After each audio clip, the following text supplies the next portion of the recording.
Hi guys, I'm Charlie Book Fanatic. Welcome back to my channel. Today I'm going to do my 2-star and 3-star wrap up. We're going to start off with some statistics for these books and then we'll dive straight in. I'm going to talk about 8 books and 7 of them I have given 3 stars and 1 of them I have given 2 stars. 1 of these books is written by a person of colour, 4 of these books have been written by a female author, and the 4 other books have been written by a male author. 4 of these books are set in another country than North America or England. 2 of these books have people of colour in them. 4 of these are contemporary. There are 2 historical fiction, there are 2 fantasy books. 2 of these books were YA, 1 of these books was NA, and 5 of these books were adult novels. 1 of the books I'm going to be talking about is a manga. Okay, the first book I'm going to be talking about is Boy Meets Depression, which is a memoir by Kevin Breel. Kevin Breel is a comedian, and in this book he is talking about his depression and his childhood. This is the only book I rated 2 stars for this month, and it feels kind of harsh because I am rating his life story, and since it is about suicide and his suffering of depression, I feel like that is a bit harsh, but I couldn't rate it any higher because it felt really dull and I found myself skipping sentences in this book. And I think that is because I have suffered from depression and I felt like my depression was completely different from the way Kevin Breel experienced his depression. I have to say I admire him for the way he talked about professional help and therapy. Like, I feel like professional help and therapy is always talked down about, and I feel like that is not true. I had professional help myself, and the way I had this connection with my psychologist, that was amazing for me. He helped me so much. He literally helped me survive, and Kevin Breel spoke so eloquently about therapy in this book, and I completely agree with him. And I also have a quote I'm going to read to you. Some say therapy is all about paying money to someone else to get answers you already had in the first place. I think that's pretty funny. But for me, I know it's not true. I found things inside that little room in Suk, referring to the room he spoke in with his therapist, that I would have never found inside of my bedroom, eating candy and living inside my own head. And I couldn't agree more with him on that. Like, that would be the exact same thing for me. And I also have another quote that was in the epilogue that actually really resonated with me, and I just felt like that. I felt the same way Kevin Breel did, and that quote is, "I know what it's like to want to die, and now I can say I honestly know what it means to want to live." The second book I'm going to talk about is Confess by Colleen Hoover, which I gave 3 stars. I don't have the book with me anymore. I had it from the library, but I brought it back, so I will insert a picture. Confess is about a relationship between a man and a woman who find each other through a gallery. The male main character, Owen, has a gallery, and the female main character, Auburn, walks alongside this gallery and finds a job opening, and she's going to work the night that this gallery opens with Owen's art. And I actually was really disappointed with this book. This was the first Colleen Hoover book I read. After this, I read Ugly Love in the same month, which I will talk about in my 4-star and 5-star reads, which made a real impression on me, and I just feel bad that I started this book first because I feel like it didn't give me the best impression of Colleen Hoover's writing and her storytelling.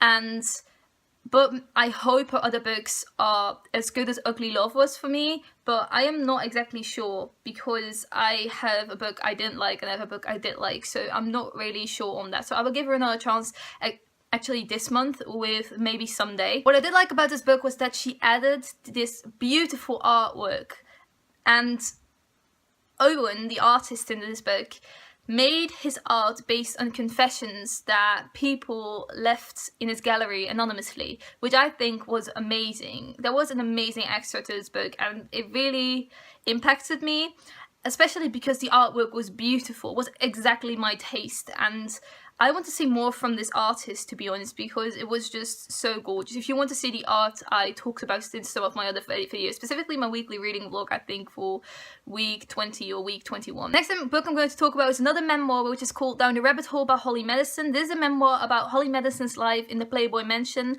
and being Hugh Hefner's main girlfriend for so many years. The parts about the Playboy Mansion in this book were the parts that interested me most. I wasn't as interested in the book when she started talking about her personal life after she got out of the Playboy Mansion, which is kind of dull to me because all I wanted to know was her life in the Playboy Mansion, and it didn't really surprise me, but it also did. I was kind of surprised by the rivalry between all of these girls in the mansion. They were always bringing each other down, and there were barely any friendships. And because I am nosy, I was looking up MTV Cribs, I believe. MTV Cribs did an episode on the Playboy Mansion, and Holly Madison talked about this specific episode in the book. And she was always referring in this book to the other girls saying they were just like sisters in interviews because they had to, and they had to pretend there was no drama between them all at all. But then I watched MTV Cribs, and Holly Madison in that episode said, we're just like sisters, sorority sisters. And I was like, oh, you're saying that literally with the smile on your face. And then in the book afterwards, you're like, we were not like sisters. We were always fighting with each other and bringing each other down. And it was just so weird, like how she talked about these girls. And also, I read some other reviews after writing my own review, and other people pointed out that she was always blaming other people instead of laying the blame on herself. And I do agree with that. It was always other people's fault that something went wrong.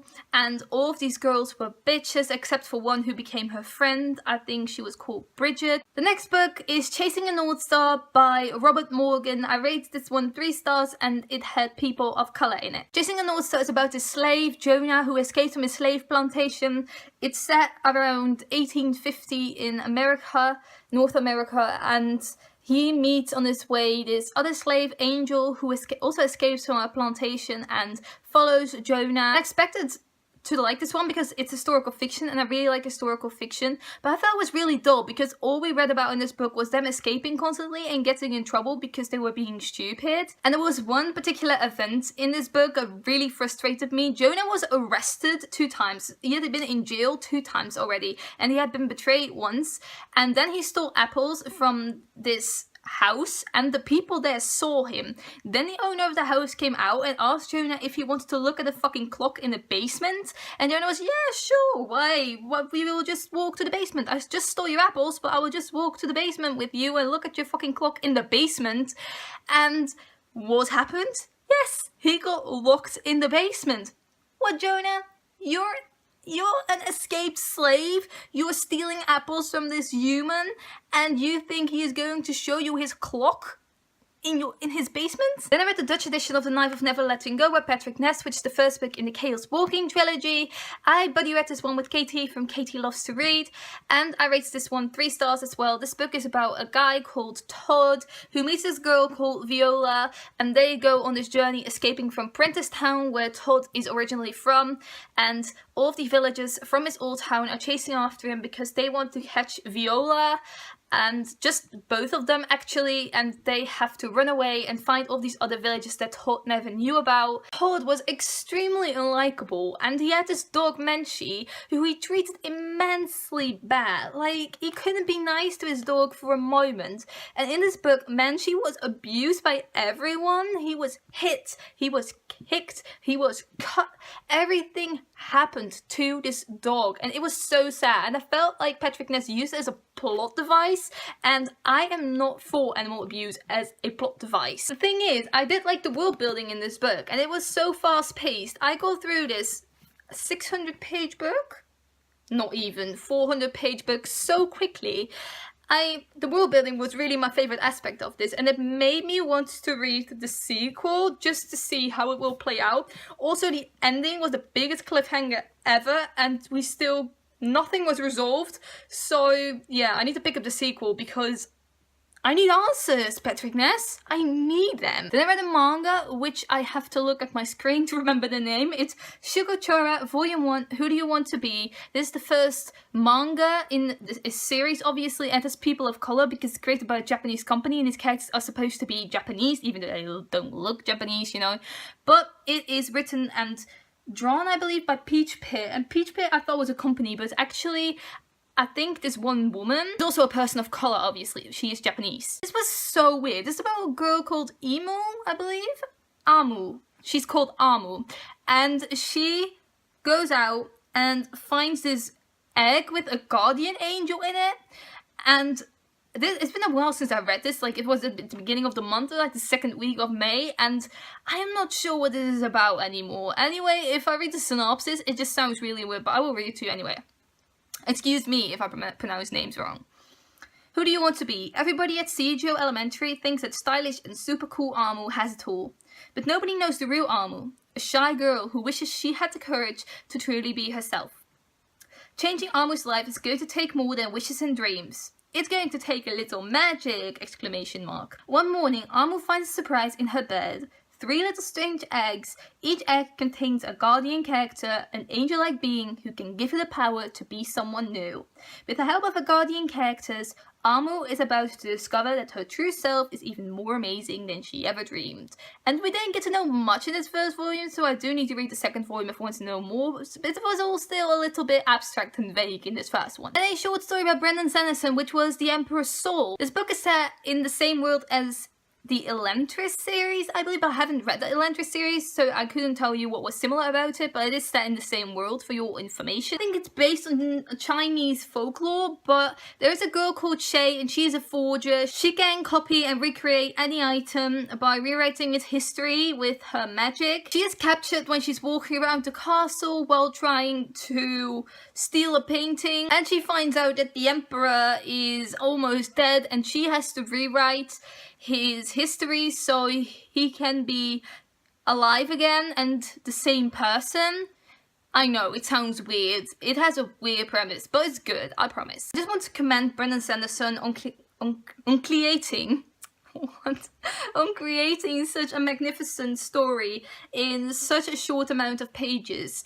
I wouldn't be able to do that, first of all, and I'm not really into novellas and short stories in general, but I love how he managed to create a full story with developed characters in such a short amount of pages in comparison to his full novels that have 600 pages. And the last book I want to talk about is Zoya by Danielle Steele. And this book is about a girl called Zoya who lives in Russia, where her parents and her brother get killed, and she has to flee with her grandmother to France to escape her attackers. In France, she meets this millionaire, Clayton Andrews, who is in the army, and they fall in love with each other, and Clayton takes Zoya to New York. And as always, a lot of tragedies happened in this book. Normally, I like her books, but this one was a bit of a downer for me. They're always solid 3-star books, but I really like how you experience a whole life with these characters, and I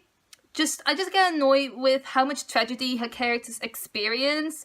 Zoya had everyone she loved die around her. Like, every year or so, someone nearby her would die. And I think I described this pretty accurately in my review on Goodreads. I will read it to you. Also, how ridiculous is it that 4 or 5 men fell head over heels for Zoya because she was so beautiful and so strong? Every person that encountered Zoya could see she was a strong person just by looking into her eyes. Every single person. I don't want to know that she has red hair or green eyes, or that she is beautiful and so young looking at age 70 on every page that I read. God, no. Didn't I describe it just so eloquently? I'm scared I'm going to get annoyed by her other books now, because I noticed in this book, after reading some reviews from other people on her other books that I have read, that she repeats a lot and she describes a lot, and I noticed that in this book, and it annoyed me to hell and back. So I'm kind of scared that this will happen to me with her other books now. And believe me, I have 6 books on my shelf by this author because she was a favourite of mine, and how am I ever going to get through those now? So anyway, these were the 8 books I rated 2 and 3 stars respectively. I hope you enjoyed this video. I will come back to you soon with my 4 and 5 star reads. Thank you for watching. Goodbye!